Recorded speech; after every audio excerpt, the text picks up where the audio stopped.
ছোট্ট একটি টব, অল্প মাটি, আমি একটি গাছ সোজা হয়ে দাঁড়িয়ে আছি। আজ আমি তোমাদের শোনাবো আমার জীবনের স্বল্প কিছু গল্প কথা।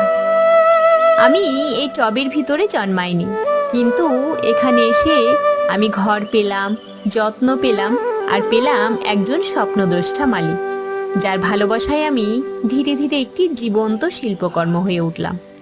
হ্যাঁ, আমি একটা বনসাই, ছোট শরীর কিন্তু মনটা বিশাল। আমার পাতা ছুঁয়ে গেলে তুমি বুঝবে আমি কেমন করে রোদে পুড়ে বড় হয়েছি, কেমন করে বাতাসে দুলে দাঁড়িয়ে থেকেছি। প্রতিটি ছাঁটাই ছিল আমার জন্য নতুন একটি জন্ম। প্রতিটি জল দেওয়া আলো পাতা ছিল এক একটা আলতো চুম্বন।